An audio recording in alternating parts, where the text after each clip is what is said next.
아침을 시작하는 슬기로운 방법. 오늘 내게 이로운 뉴스. 묘영이의 출발 새아침. 묘영이의 출발 새아침 3부 순서 문을 열었습니다. 먼저 경제 박뉴스부터 볼까요? 알면 대박, 모르면 쪽박. 경제 박뉴스. 복잡하고 어려운 경제 이야기를 쉽고 재밌게 풀어드리는 시간입니다. 알면 대박, 모르면 쪽박. 경제 박뉴스 참좋은경제연구소 이인철 소장 만나봅니다. 소장님 안녕하세요. 네, 안녕하세요. 정부가 오늘 긴급 재난지원금 지급 기준을 발표한다 이렇게 얘기가 되고 있는데 종합부동산 세금을 내는 분들은 제외될 것이다 이런 예상이 있네요. 그렇습니다. 정부가 오늘 오전 이 긴급 재난지원금 지급 기준을 발표합니다. 어제 정부가 이와 관련해서 태스크포스 첫 회의를 열었는데요. 여기에서 이제 지급 대상에 대해서 논의가 됐다라는 건데 이 자리에서 소득하위 70% 가구 기준을 도대체 뭐로 할 거냐.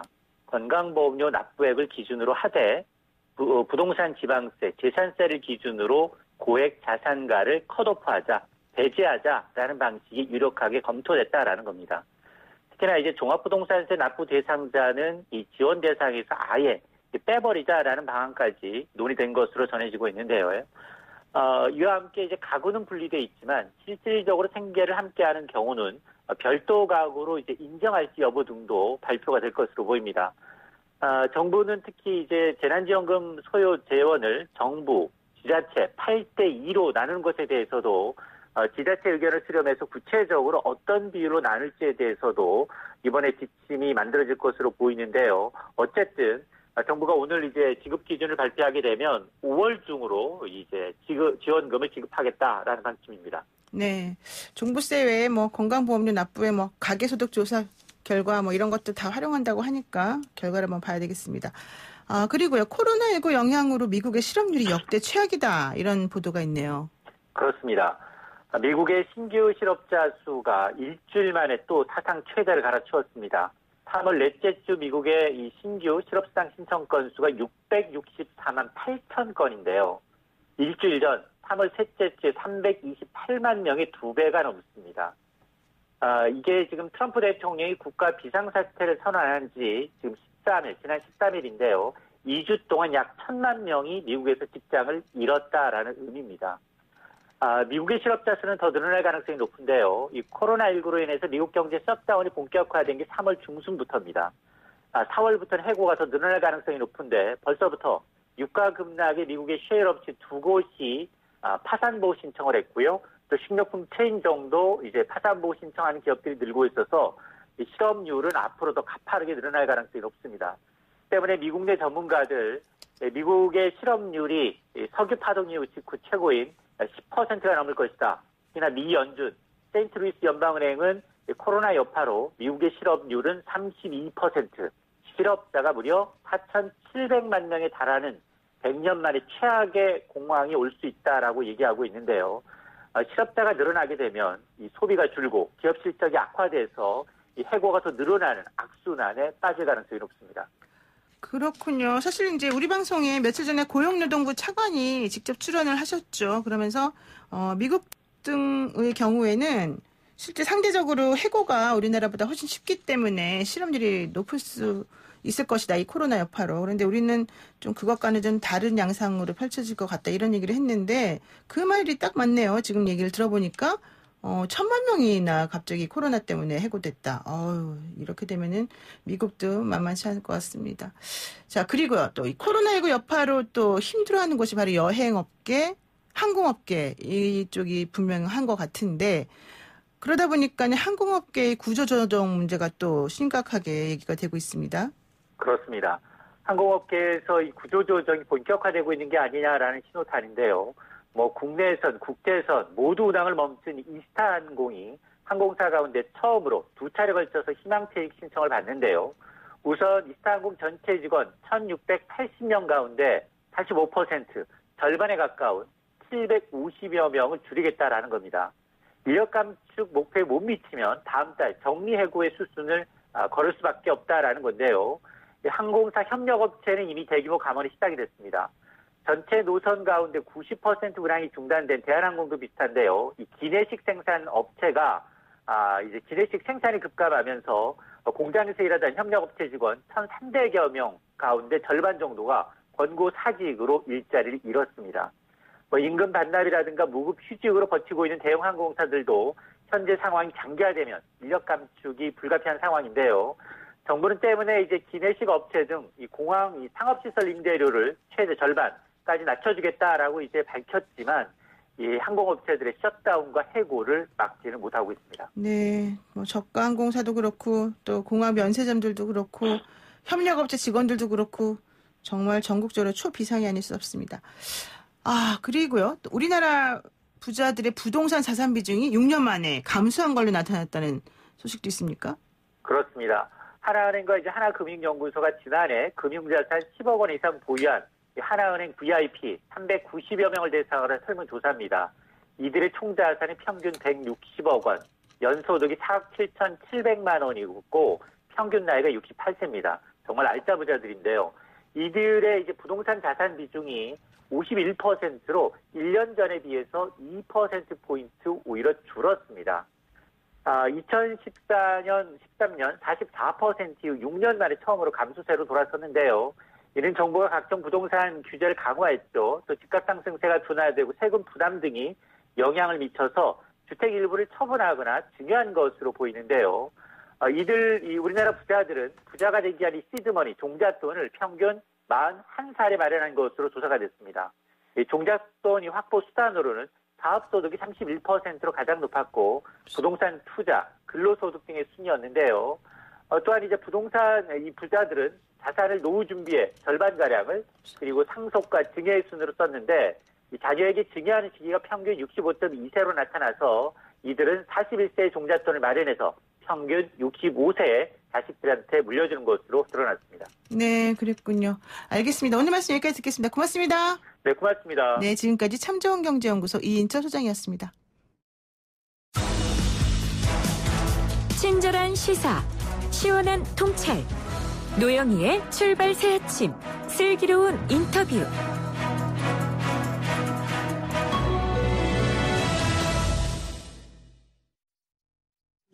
산불 재난 관련 안내 말씀드리겠습니다. 2020년 4월 3일 8시 우리나라 전 지역에서 산불 재난 국가위기 경보가 주위에서 경계로 상향 발령되었습니다. 산불이 발생하지 않도록 소각 금지 및 화기물 소지 입산 금지 등 불씨 관리에 각별한 관심과 주의를 기울여야 될 것 같습니다. 특히 청명 한식을 맞이해서 성묘시 촛불 및 향을 태우는 행위, 그리고 묘지 주변 유품 소각 행위 등을 금지하여 주시기 바랍니다. 산불을 발견했을 경우에는요, 산림청, 소방서, 경찰서, 시도, 시군구 산림부서, 산림항공본부, 지방산림청, 국유림관리소 등 산림관서로 신속하게 신고해 주시기 바랍니다. 이상 산림청에서 알려드렸습니다. 네, 지금 갑작스럽게 산불 재난 관련해서 좀 정보가 있어서 말씀드렸고요. 지금 그 3부 시작하면서 저희들이 이제 또 야심차게 준비한 코너가 있습니다. 임기가 얼마 남지 않은 20대 국회를 향해서 세이브 더 칠드런이 아동 청소년의 성보호법률 개정안에 대한 개정을 촉구했는데요. 지금 이 자리에 고우현 세이브 더 칠드런 권리 옹호부 매니저 그리고 권주리 10대 여성인권센터 사무국장님 나오셨습니다. 두 분 모시고 왜 우리가 이 아동 청소년 관련 이 성보호법을 개정해야 되는지 그런 주장을 왜 하시는지 한번 얘기 들어보도록 하겠습니다. 두 분 안녕하세요. 네, 안녕하세요. 네.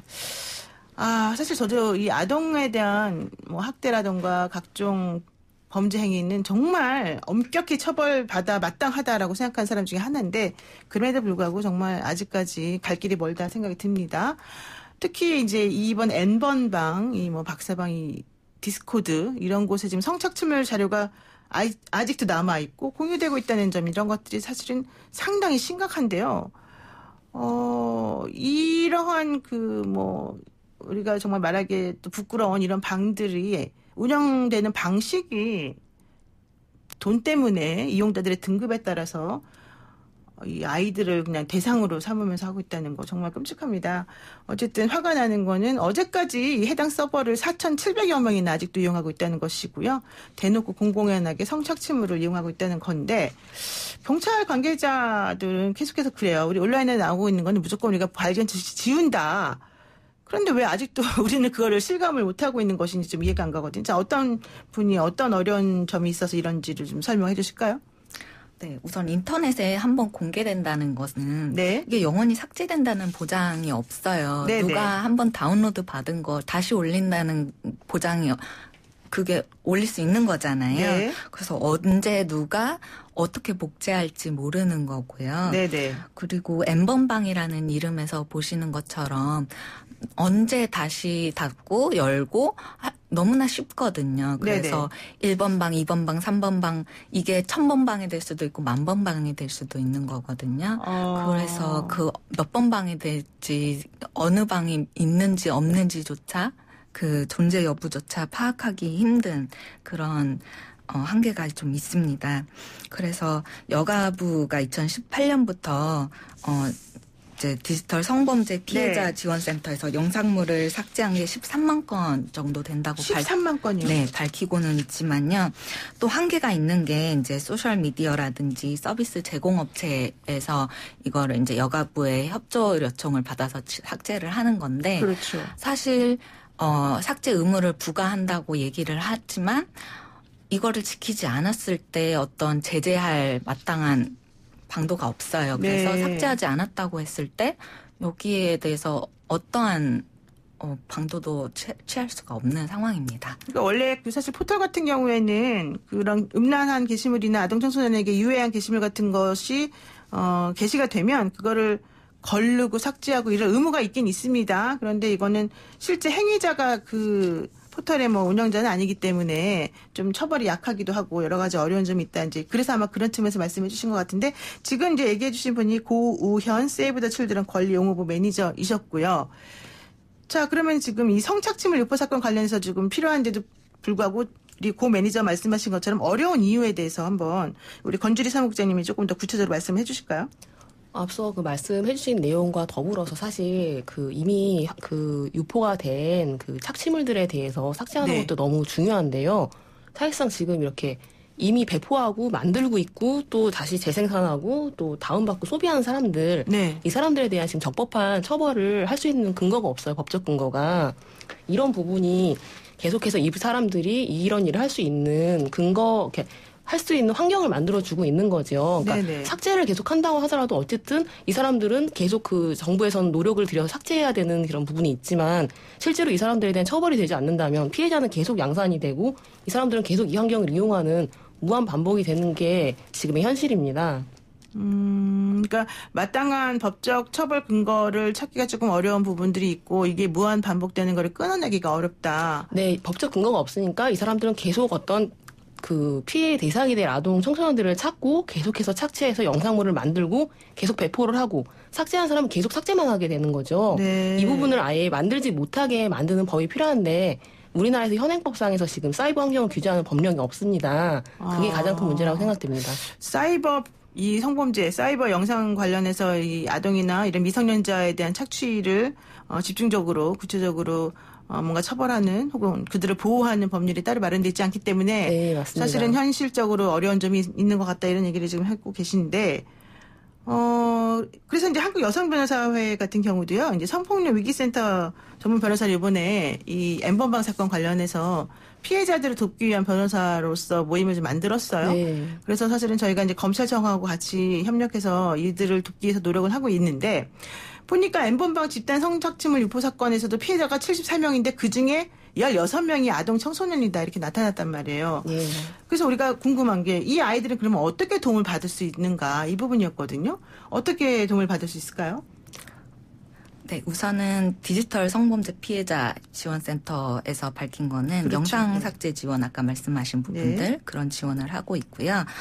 상담을 통해서 이제 수사 지원을 받을 수 있고 이걸 통해서 이제 뭐 체증 자료라든지 뭐 작성해야 되는 부분들 이게 사실 개인 혼자 하기는 굉장히 어렵죠. 좀 어려운 부분들이거든요. 그래서 이런 부분들 그래서 신고를 하거나 조사를 할 때 이런 분들이 같이 동행해서 혼자 이제 진술하기 어려운 부분들에서 도움을 받을 수 있을 거고 또 아까 말씀하신 한국여성변호사회에서 법률 지원을 해주시잖아요. 네네, 이런 그렇죠. 부분들 연계해주는 그런 거를 좀 도움을 받을 수 있습니다. 그러니까는 일단 영상물 삭제해주고 그 다음에 네. 상담 같은 걸 통해서 실제 그 트라우마를 극복할 수 있도록 도와주기도 하고 또 수사를 적극적으로 도와서 그러니까 증거를 수집하는데 많은 도움을 주고도 있고 이렇다는 얘기인데 그것만으로 사실 도움이 제대로 됐다고 보기에는 어려워요. 솔직히 말해서. 왜냐면 지금 그래서 정부에서는 뭐 이름을 바꾸는 거 혹은 생계와 관련돼서 지원금을 좀 지급하는 거 이런 다각도의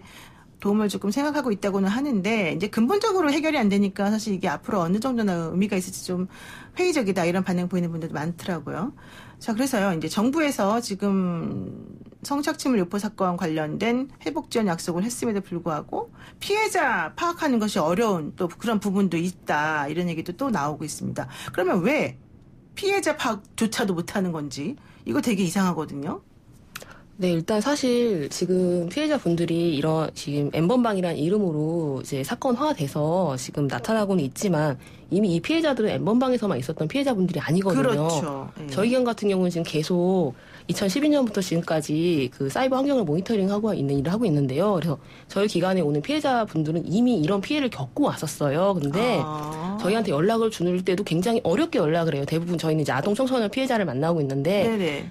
사회 환경에서 이번에 이 텔레그램 사건으로 이제 전 국민에 공분을 사고 있지만 이 사건에 대해서 피해자들에 대한 비난과 낙인이 있잖아요. 그렇죠. 근데 이게 우리 사회의 현실을 보여주는 모습이잖아요. 이것들을 아이들이 모르지 않거든요. 그러니까 이런 경험이 있을 때 내가 이런 일을 겪게 되겠구나 비난을 당하고 아니면 내가 잘못했다는 생각을 심어주는 이 사회 분위기랑 사회 문제에 대해서 아이들이 너무나 잘 알고 있고 당연히 그렇기 때문에 도움을 요청할 수 있는 기관이 있다는 걸 몰라요. 그래서 어렵게 저희 기관에 이제 연락을 했다고 하더라도 가장 사실 1차적으로 이 아이들 아동 청소년을 보호해야 될 사람들은 학교랑 부모잖아요. 근데 그렇죠. 가장 1차적으로 보호받아야 될 사람들한테 이 얘기를 할 수가 없는 환경인 거예요.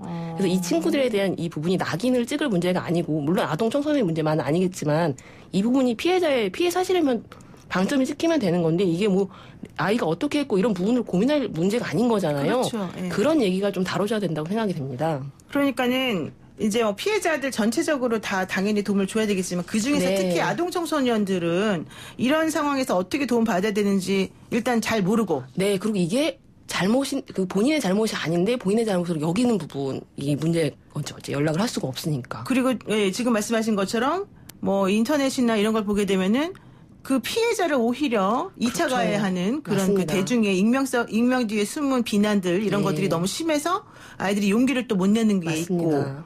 그다음 세 번째로는 그 아이들을 가장 지근거리에서 도와줘야 되고 심리적으로 지원을 해줘야 될 부모나 친구나 선생님이나 이런 사람들에게 이거를 호소하거나 상담했을 때 본인을 낙인 찍는 효과가 사실은 더 크게 네. 작용하기 때문에 오히려 도움을 주기보다는 구렁텅이를 빠뜨린다. 네. 이런 생각들을 하고 있을 수밖에 없다. 지금 이런 얘기네요.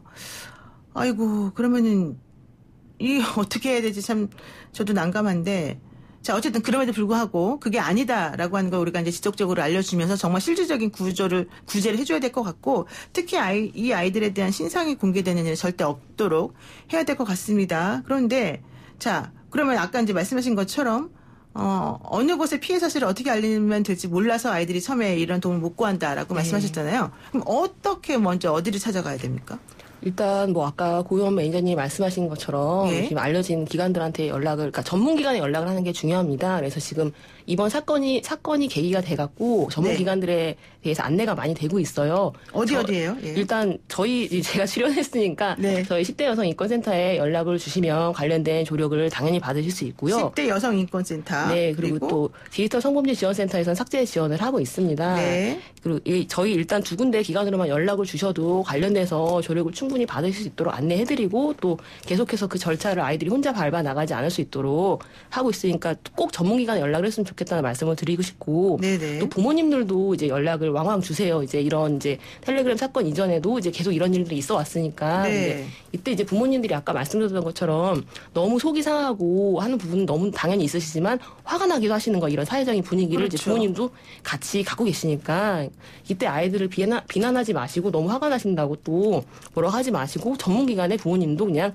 아시게 됐을 때 연결해서 이 피해 상황에 대해서는 전문기관을 믿고 맡겨주시면 좋을 것 같습니다. 사실 아이들도 어디다 피해를 알리면 되는지 모르지만 어른들도 마찬가지예요. 맞습니다. 부모들도 뭐 얘기를 들어도 부끄럽다. 우선 그렇죠. 그런 생각 예. 첫 번째 많이 들고 두 번째는 이거 알리면 오히려 우리 애가 더 이상하게 당할 것이다. 이런 생각도 하시고 또 경찰서나 이런 곳에다 이면은 그 수사한답시고 또 더 큰 모욕감을 주기도 한다. 이런 얘기도 많이 하시기도 하더라고요. 그러니까 네. 그럴 때 어머님들도 혹은 아버님들도 걱정하지 마시고 전문기관을 찾으시라. 이게 바로 지금 조언입니다. 네, 맞습니다. 직접 개입하시려고 하는 경우 있어요. 어떤 일이 있었니 막 물어보시라고 하는데 그렇죠. 사실 아이 입장에서는 부모님을 믿고 얘기하고 싶어도 성적인 부분이 얘기가 하기 어렵잖아요. 네네. 그래서 피해 사실만 확인이 되시면 전문기관을 안내해서 같이 올 수 있게 해주시는 게 제일 좋습니다. 그러니까 오히려 이런 거는 부모님이 직접 아이하고 둘이 앉아가지고 너 언제 어떻게 누구랑 왜 했니 이렇게 물어볼 것이 아니라 예. 그 아이를 전문센터에 데리고 가서서 어머니도 상담받고 아이는 아이대로 상담받고 맞습니다.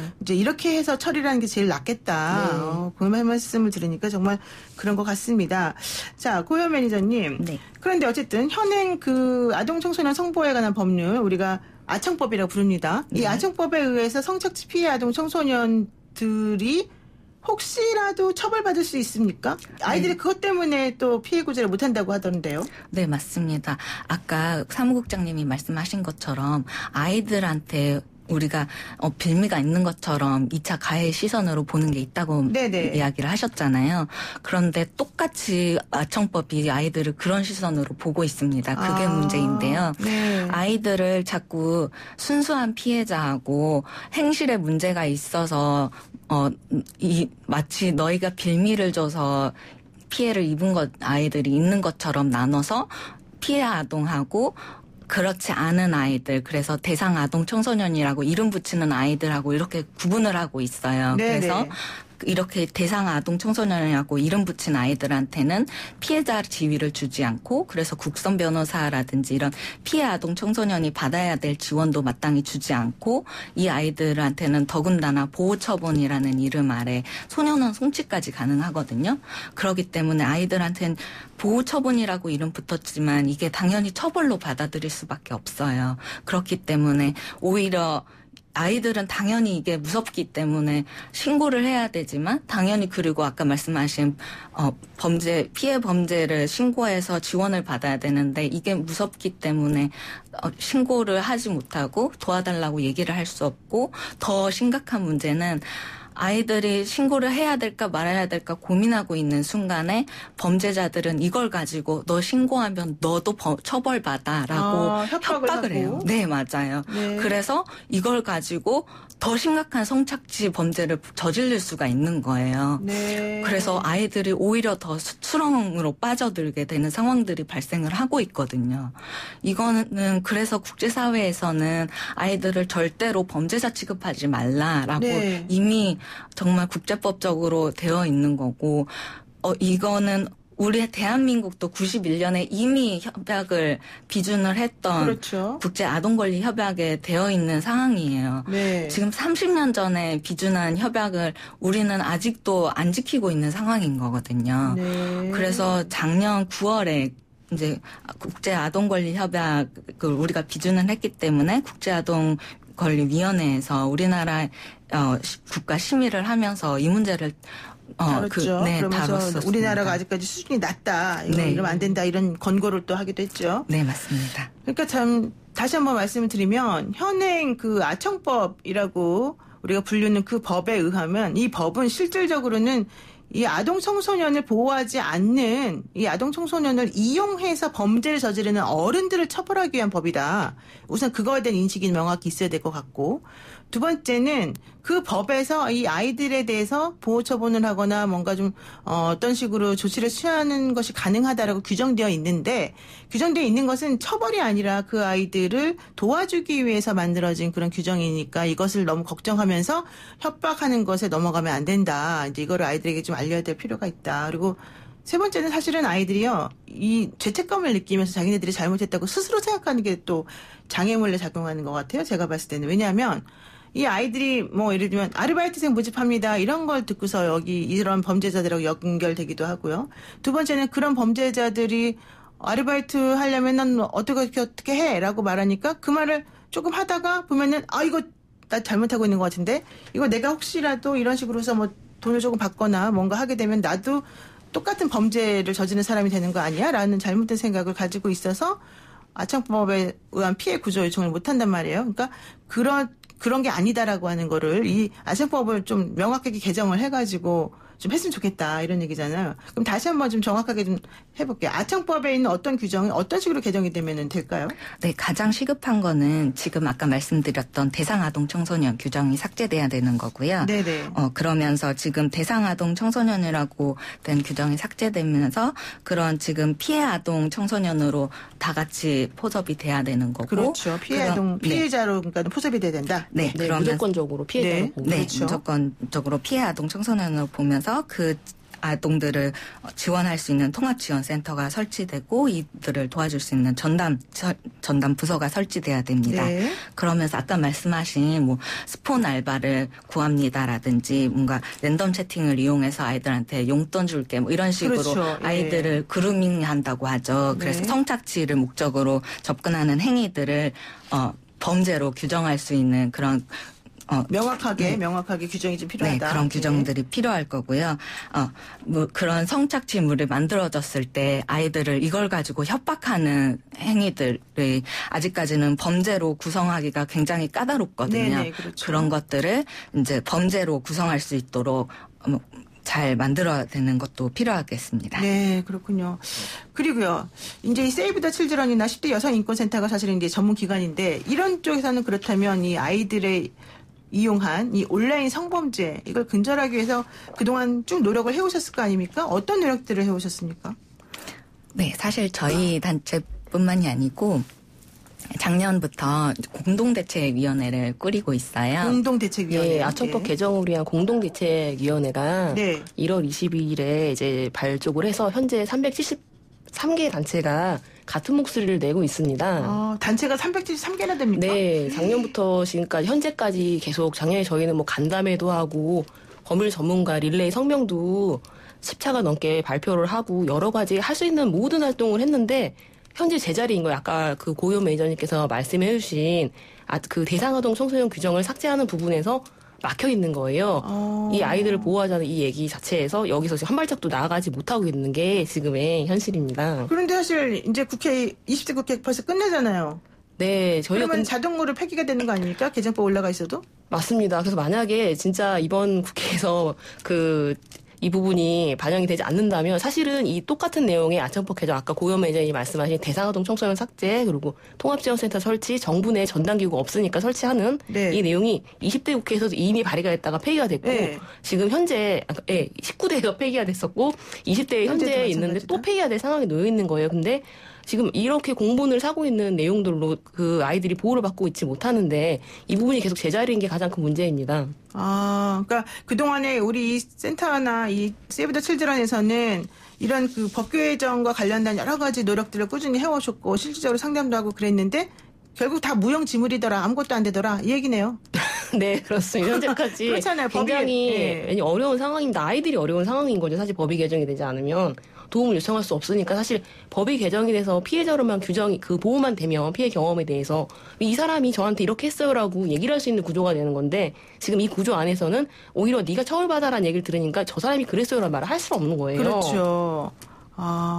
그리고 또 사실 이런 그 실질적인 도움을 주려면 세이브 더 칠드런이나 뭐 20대 여성 인권센터를 포함한 아까 말한 373개 단체 이 단체들이 어딘지도 알려야 되겠지만 또 재원도 좀 많이 필요하고 그래야 될 것 같은데 그런 것들도 좀 제대로 지원이 안 되고 있는 거죠? 이거는 그냥 저희 373개 단체들이 정말 그 마음을 모아서 마음과 뜻을 모아서 한 목소리를 내고 있다고 봐주시면 될 것 같아요. 네, 알겠습니다.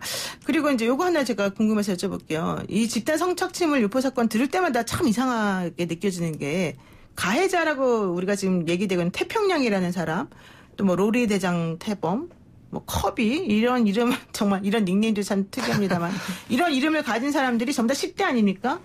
미성년자란 말이에요. 왜 자기네들하고 똑같은 나이의 아이들이 자기네들과 같은 처지에 놓여 있는 사람들을 자기네들이 가해하고 이렇게 협박하고 이런 영상물을 만들게 하고 왜 이런 겁니까 이거는? 저는 꼭 그 성범죄자들이 네. 청소년 10대여서 그렇다는 거라고는 생각은 안 하고요. 네네. 그냥 우리 사회가 성범죄에 대해서 너무 관대해 왔다라고 생각을 해요. 성범죄에 관대해 왔고 성범죄에 이르지 않더라도 성을 상품화하는데 거리낌이 없어 왔고 그거를 너무 자연스럽게 익혀왔던 거죠. 네. 그런데 이제 그런 젊은 10대 젊은 사람들은 IT에 태어날 때부터 너무나 익숙했고 IT가 발달을 하면서 익명성을 손쉽게 취득을 했고 그러다 보니까 익명성 뒤에서 결부되면서 익명성과 이 성상품화하는 그런 문화가 결부되다 보니까 이게 같이 연동돼서 그런 굉장히 안 좋은 측면으로 이게 나타난 현상이라고 생각을 해요. 거기다가 지금 성교육조차도 교육부에서 나온 성교육 표준안에 들어가 있는 내용이 남성은 성에 대한 욕망이 때와 장소에 관계없이 충동적으로 급격하게 나타난다. 이런 게 들어가 있어요. 네, 그러니까 성교육 표준안에서조차 이렇게 왜곡된 성의식이 나타나 있고 고정관념을 강화하고 뭔가 이런 내용이 들어가 있으면 그러니까 여자가 조심해야 돼라는 당연히 그런 식으로 기결이 될 수 있는 거잖아요. 네. 이런 식으로 왜곡된 성의식을 갖고 있는 상황이다 보니 그런 식으로 흘러갈 수 있지 않았을까라는 생각을 하고 있습니다. 아, 그래요. 물론 그게 뭐 정확히 사실인지 아닌지 과학적으로 근거를 밝히라 그러면 잘 모르겠지만 지금 현재 나와 있는 것만 분석해 보아도 이거는 조금 이상하다 이걸 느낄 수 있습니다. 마지막 하나만 여쭤보고 좀 정리하겠습니다. 가해자들이 이제 잘 잡히면 그때 가서는 미안하다 그러고 반성한다 그러고 정말 잘못했다 그러고 이러지 않습니까? 매일매일 반성문 써서 누구는 뭐 1000장을 썼다 이런 얘기도 나오던데요. 한국 성폭력 상담센터에서 성범죄 판결 관련해가지고 양형 기준을 분석하면 항상 나오는 얘기는 그거래요. 뭐 저도 변호사지만 반성하고 뉘우칩니다. 이게 감형 요소인데 이게 뭐 무조건적 감형 요소죠. 근데 실제 이 반성문이 돈을 주고 서로 사고 파는 그런 장문 실력을 뽐내는 곳이다. 뭐 이런 얘기 나오더라고요. 이거 어떻게 보십니까? 일단 사실 이제 저희도 재판 모니터 아이들 지원하고 재판에 가보면 이제 가해자들은 이제 울기까지 하면서 뭐 본인의 죄를 반성한다고 얘기를 하고. 네, 우는 애들 있어요, 진짜로. 네, 정말 철철 울고 뭐 실신하는 모습까지 막 보이고 막 별일이 다 있는데 사실 그 반성문 제출은 재판부에 하는 거잖아요. 근데 저희가 이제 최후 진술이나 최후 변론 같은 거 이제 본인 진술할 때 들어보면 항상 이제 재판부에 잘못했다고 이야기를 하지 피해자한테 미안하다는 얘기를 하는 건 거의 본 적이 사실 없습니다. 그래서 이 부분이 반성문이 피해자에 대한 얘기가 언급이 되지도 않고 그냥 재판부에 내가 잘못했다라고 얘기해서 제출하는 반성문이 감형의 요인이 되는 것 자체가 일단 말이 되지 않는다고 생각하고요. 네. 만약 얘기를 들어볼 수 있는 어떤 절차를 마련할 수 있다고 하면 피해자한테 그 의사를 전달해서 피해자가 정말 이 가해자가 나에게 했던 가해 행위에 대해서 진심으로 반성하고 있는지 그 부분에 대해서 의견을 들어볼 수 있는 구조가 있으면 좋겠다는 생각도 듭니다. 되게 중요한 지적을 해주셨습니다. 왜냐하면은 변호사가 이제 변호를 할 때는 항상 피고인이 반성하고 뉘우칩니다 그러고요. 피고인들이 또 재판부에게 재판장님 죄송합니다 이렇게 말하거든요. 네, 맞습니다. 그러면 이제 그게 장량감경 사유가 되는데 네. 실제 그 피해자에게 미안하다고 하거나 구체적으로 자기가 어떻게 앞으로 하겠다는 걸 하는 사람은 별로 거의 없어요. 없습니다. 예, 그래서 그런 부분들에 대한 좀 대처나 하고 정말로 피해자들에게 미안해 하는지를 알 수 있도록 해줬으면 좋겠다. 이거 되게 중요한 말씀인 것 같네요. 네, 어쨌든 뭐 말을 하다 보니까 시간이 다 지났는데 오늘 말씀 일단 여기까지 듣고요. 한 번 더 기회를 마련해가지고 앞으로 구체적인 방안을 좀 마련해봤으면 좋겠습니다. 고맙습니다. 감사합니다. 네, 감사합니다. 네, 지금까지 세이브 더 칠드런 권리용어부 고우현 매니저 그리고 10대 여성인권센터 권주리 사무국장과 함께했습니다. 네, 노영의 출발 새 아침 보이는 라디오로 시청하고 계시는 저널리즘 제이님의 의견 하나 좋아서 제가 말씀드리겠습니다. 박사방, N번방 이런 식으로 명명하지 말고 집단 성착취 영상 거래 사건으로 명명해야 됩니다. 원포인트로 국회에서 해결할 수 있는데도 왜 안 하는지 이해가 안 갑니다. 네, 저도 정말 그렇게 생각합니다. 3부 순서 여기서 마치고요. 잠시 후 4부로 돌아오겠습니다. 뉴스 탐구 생활 힙, 핫, 헐. 김대우의 연애 동그랑땡. 네, YTN 라디오 노영의 출발 새 아침 연애 동그랑땡 시간입니다. 김대우 연애 전문 기자와 함께하는 연예계 소식인데요. 한 주를 마무리해줄 오늘의 소식 무엇인지 만나보겠습니다. 안녕하세요. 네, 안녕하세요. 지난달 31일 밤이었습니다. 8시 반 정도였는데 밤에 휘성이 화장실에 쓰러졌다. 그런데 그 주변 주사기와 약통이 놓여 있더라.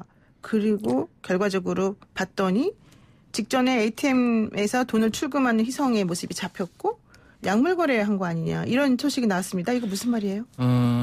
일단 이제 휘성과 같은 경우에 지난해 12월부터 경북지방경찰청으로부터 그 마약 첩보를 수집하는 과정에서 이제 휘성이 마약류를 구매한 정황이 포착돼서 현재 수사 대상에 올라 있는 상황입니다. 원래 올라 있었군요. 네, 그때는 이제 그 휘성이 공연을 하러 경북 지역을 방문했었던 때였고, 네. 그 다음에 또 이제 휘성과 같은 경우엔 2013년도에 당시 이제 그 사회에서 그 있었던 혐의 내용이었는데 군에 입대하면서 군 검찰로부터 이제 이 프로포폴을 불법 투약한 혐의를 해서 이제 그 조사를 받았지만 혐의 없음 처분을 이미 받은 바가 있죠. 아, 혐의 없음 처분을 받았어요? 네, 이때 그 약물이 이제 프로포폴이었는데, 네. 그러니까 증거가 이제 그 없었던 상황이었죠. 한데 이번과 같은 경우에는 조금은 그 굉장히 심각하게 위험한 상황이지 않았나 하는 생각이 들어요. 그래서 이제 제가 매번 이제 프로포폴과 관련된 이야기를 할 때마다 네네. 이것을 본인이 이 주사를 했을 경우 이 중독에 의해서도 사망에 이를 수 있지만은 뇌진탕에 의해서도 사망에 이를 수 있는 굉장히 그 위험한 약물이거든요. 네. 이와 유사한 것을 곧바로 이제 그 휘성과 같은 경우에는 뭐 정황상으로는 ATM기에서 돈을 보내고 그 다음에 또 이제 이 비닐봉투가 같은 비닐봉투의 색깔을 가진 것을 들고 있는 다른 사람이 이 빌딩에 들어오는 것을 봤을 때는 네. 이른바 이제 던지기 수법을 통해서 이 약물을 받지 않았나 하는 생각이 들어요. 그러면서 곧바로 이제 이 그 화장실에서 쓰러져 있는 상황이 되어졌기 때문에 네. 조금은 위험한 상황이고 한마디 조금 덧붙이자면 이번 이제 휘성과 같은 경우에는 그때 당시 이제 그 발견된 약물이 네. 이 에토미데이? 네. 가급적이면 제가 이 상품명을 약품명을 얘기를 안 하려고 그러는데 네. 이 프로포폴이 아닌 신종이에요. 아, 이게 신종이군요. 네, 그렇습니다. 프로포폴과 같은 경우에는 마약류로 현재 지정이 되어 있는 상황이고 프로포폴과 같은 이 수술실에서 이제 마취하는 과정에서 쓰이는 게 바로 이제 그 에토미데이트인데 이게 지금 현재 굉장히 문제점입니다. 그래서 이제 강남 유흥업소나 네. 아니면 또 연예인들 같은 경우에도 이게 마약류로 지정이 되지 않았다 보니까는 굉장히 많이 그 불법적 유통이 현재 일어나고 있어가지고 관계 당국에서도 이 부분에 대해서 굉장히 신경 쓰고 있는 것이거든요. 그래서 아직까지는 이 약물이 그냥 발견만 되었기 때문에 휘성이 투약을 했는지 안 했는지는 확인이 되지 않고 있습니다만 일단 네. 이 부분에 대해서 경찰은 일반인이 이 약물을 구입할 수 없는 만큼 동일한 약물일 경우에는 엄정하게 수사를 하겠다라는 입장을 전하고 있어서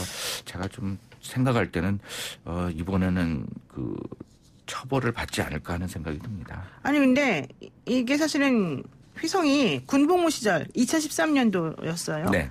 그때도 마약 관련 혐의로 조사를 받았다가 혐의 없음 처분을 받았고요. 그리고 지난해 12월에 아까 말씀하신 네. 또 혐의 받았다가 또 처분을 안 받았고요. 처벌 안 받았고요. 네.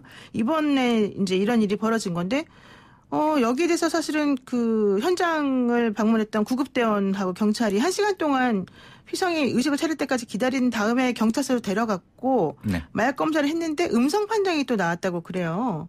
그래서 이게 조금 이상하다 이런 얘기 나오고 있고 지금 좀 전에 말씀하신 것처럼 이 에토미데이트라고 하는 이것은 마취 과정에서만 처방할 수 있는 거라서 그렇죠. 개인이 이렇게 많이 가지고 있는 거 좀 이상하다라고는 하고는 있는데 네. 어쨌든 그럼에도 불구하고 직접 했는지 안 했는지는 잘 모른다는 거죠. 그러니까는 뭐 프로포폴이나 이런 약물에 대해서는 마약류로 지정이 되어져 있기 때문에 그것이 판정이 곧바로 나는데 이 에토미데이트 같은 경우에는 그 마약류로 지정이 안 되어져 있기 때문에 이제 그 구급대원이나 이 그 경찰 쪽에서는 마약류는 아니었다라고 이야기를 하고 있는 상황인데 이게 이제 마취제로 쓰여지는 것을 마약류를 대신해서 대용품으로 이렇게 활용이 되고 있는 부분이기 때문에 그렇죠. 이 부분에 대해서도 굉장히 심각하게 좀 들여다봐야 되지 되지 않나 하는 생각이 듭니다. 네, 일단 뭐 참 어렵습니다. 자, 휘상 얘기는 여기까지 하고요. 이번에 이제 만우절 장난하다가 큰 논란을 불러일으킨 가수 김재중 씨 얘기를 한번 해봐야 될 것 같습니다. 이거 무슨 얘기입니까? 아니, 제가 실제로 이제 지난 3월 31일 날 동료 연예 기자들과 함께 이제 그 모임을 가지면서 네. 그런 얘기를 했어요.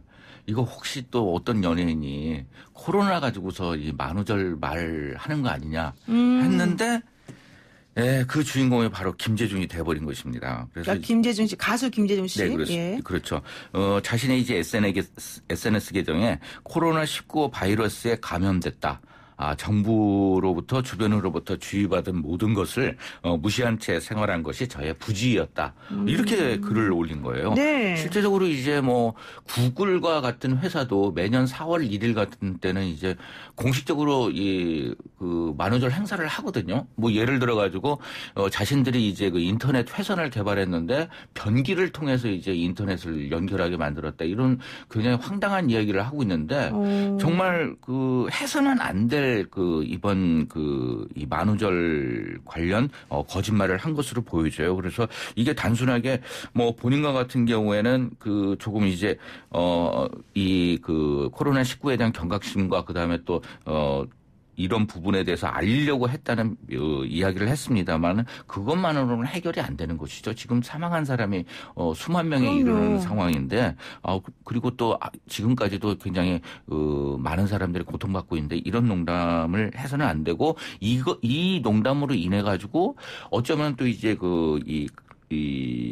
뭐 중앙사고수습본부라든가 아니면 감염병 예방 관련 부처에서 조사를 나올 수밖에 없는 그래서 인력이 낭비될 수밖에 없는 상황이잖아요. 그런데 어찌됐든 김재중과 같은 경우에는 굉장히 긴 글로서 2차에 걸쳐서 반성문을 쓰긴 했습니다만 여기서 끝나지 않는 상황인 것 같아요.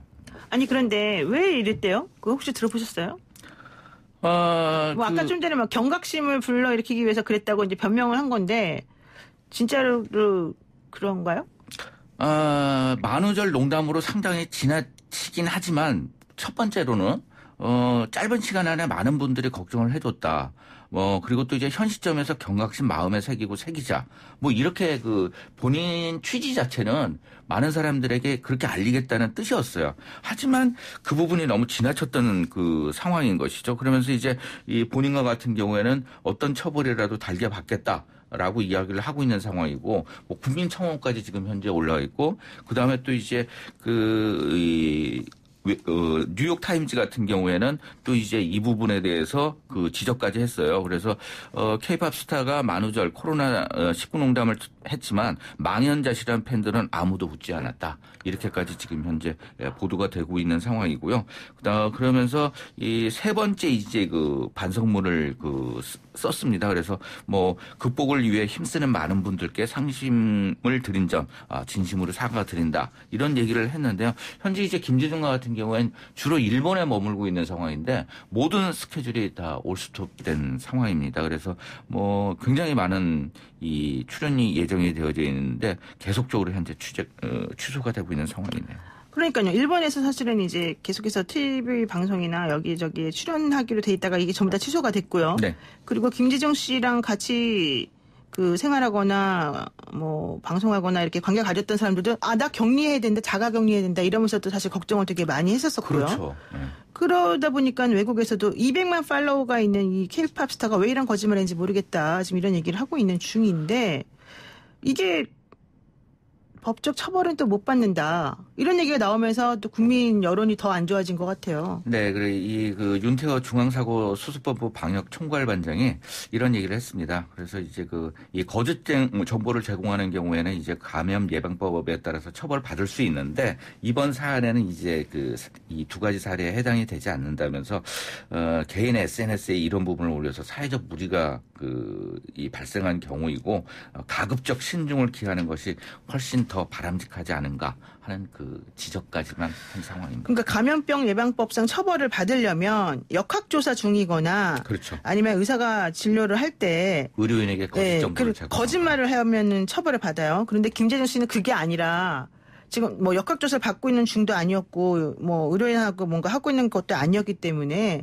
그냥 본인이 이렇게 그냥 거짓말을 한 거는 그냥 거짓말이었다. 이제 이렇게 된다는 거잖아요. 네, 그렇죠. 네. 아, 근데 진짜 좀 생각이 없어도 너무 없는 거 아니냐 이런 생각이 듭니다. 네, 많이 경솔했던 것으로 보여집니다. 네, 좀 다음 소식 한번 얘기해 보겠습니다. 이번에도 한류스타 소식인데요. 배우 장근석 씨 관련해서 또 어머니가 탈세 혐의를 받고 있다는 내용이 나왔습니다. 이거 무슨 말입니까? 네, 그 2015년도 탈세 논란에 이미 그 장근석이 휩싸인 바가 있었는데 그 장근석의 어머니가 세금을 빼돌린 혐의로 재판에 넘겨졌습니다. 그래서 지난달 30일 불구속 기소가 되어졌는데요. 특정범죄 가중처벌 등에 관한 법률 위반, 조세 이 혐의입니다. 그래서 이제 검찰은 양벌 규정에 따라서 이 트라이제이 컴퍼니 또 이제 그 조세범 처벌법 위반 혐의로 함께 그 기소를 했는데요. 트라이제이 컴퍼니는 그 장근석이 소속되어 있는 1인 기획사예요. 네. 그래서 이제 2012년도에 트라이제이 컴퍼니에서 일본 매출을 홍콩 계좌를 통해서 인출하고 사용하면서 신고를 누락을 한 것이죠. 그러니까 역외 탈세 부분에 대해서 이제 한 건데요. 뭐 이 장근석과 같은 경우에는 어머니와 지금 현재는 선긋기에 나서고 있는 상황입니다. 그러면서 자신은 무관하다. 그러면서 이제 어머니 일로 큰 충격을 받았고 참담함을 느낀다 그러면서 가족으로서도 신뢰마저 잃었다. 새 소속사를 통해서 의연하고 최선의 모습을 보여주겠다 이런 이야기를 하고 있는데요. 실제적으로 이제 많은 한류 스타들 같은 경우에는 이런 이제 역외 탈세 부분이나 아니면 다른 이제 세금 포탈 부분과 관련해서 자유롭지 못한 부분이에요. 그래서 제가 지난 이제 2016년도에 국세청 자료를 좀 내사 자료를 받은 바가 있는데 굉장히 많은 사람들이 이제 역외 탈세 이런 방식 그러니까 중국에서 번 수익을 홍콩 계좌를 통해 가지고 인출하고 제3국에 또 이른바 이제 묻어둔다거나 아니면 현지에서 또 이제 회사를 설립한다거나 아니면 또 카드 사용을 개인적으로 한다거나 뭐 아니면 런닝 게러티를 속인다거나 뭐 그다음에 또 이제 뭐 출연 수익 금액을 누락한다거나 뭐 기타 등등 아주 수법이 다양하게 세금 포탈 세금 문제가 발생을 하고 있는데 국세청에서 이런 부분에 대해서 제가 이제 보여드리면 이만큼 아주 짤막하게 다 가지고 있어요 지금. 그래서 순간순간 이런 거에 대해서도 정말 조심해야 되고 한류가 널리 뻗어나가려면 가장 정정당당한 그런 세금 문제에도 해결을 하면서 나가야 되지 않을까 하는 생각이 듭니다. 그러니까는 지난달 30일, 그러니까 3월 30일 날 장근석 씨 모친이 특정 경제범죄 가중처벌법 위반 조세포탈 혐의로 이제 불구속 기소가 됐는데 이게 바로 왜 그런 일이 벌어졌냐 봤더니 장근석 씨가 소속되어 있던 이 트라이제이 컴퍼니라고 네. 하는 회사에서 벌어들인 돈을 제대로 신고하지 않았다. 그래서 납세 의무가 좀 이행되지 않은 거 아니었느냐. 이제 이런 얘기였단 말이에요. 근데 네. 이게 2014년도에 사실은 이 회사를 조사했던 상황이었기 때문에 지금 현재 장근석 씨는 나는 그 회사를 이미 떠났다. 네. 지금 이제 이렇게 얘기를 하고 있는 거죠. 근무 중인 거죠. 예. 네. 그러니까 그건 옛날 일이고 나는 모르는 일이고 어머니하고 관계된 일이고 나는 어머니하고 지금 관계가 없다. 이런 얘기를 하고 있는 중인데 이러면서 또 여기에 대해서 더 이상 얘기를 하면은 법적 조치를 취하겠다. 뭐 허위사실 유포 명예훼손으로 고소하겠다. 이런 얘기까지 했다고 그래요. 네, 그래서 장근석의 2011년도 일본에서의 매출은 약 400억 원에 가까울 400억 원이요? 정도이고 예. 그다음에 현재 이제 2016년도에 조사한 건데 보유 자산이 약 900억 원대에 이른다 그래요. 그래서 이것이 과연 어머니가 모두 관리할 수 있는 부분인 건지 네. 뭐 조금은 선긋기인 것인지 진짜 이제 어머니와 정말 가족 간의 신뢰가 무너진 것인지에 대해서는 좀 더 지켜봐야 되지 않을까 하는 생각이 듭니다. 그러니까 지금 2018년 7월에 지금 장근석 씨가 입대를 한 거죠. 네. 그래서 사회복무요원으로 복무를 하고 있고 현재 장근석의 매니지먼트를 맡고 있는 이 사람은 이 어머니가 사실은 문제가 있다고 말했던 이 전 트라이제이 컴퍼니 이사였어요. 그렇죠. 예. 그런데 그게 엄마하고 상관없고 나 모르는 일이다라고 장근석 씨가 말하는 게 과연 맞는지 저는 좀 의문이네요. 네, 그렇습니다. 네, 여기까지 하겠습니다. 네, 고맙습니다. 네, 감사합니다. 네, 지금까지 김대호 연예전문기자였습니다. 네, FM 94.5MHz YTN 라디오 노영의 출발 새 아침 저희가 준비한 순서는 여기까지입니다. 다음 주 월요일 아침 7시 정각에 변함없이 슬기로운 내용으로 다시 찾아뵙겠습니다. 주말 잘 보내세요.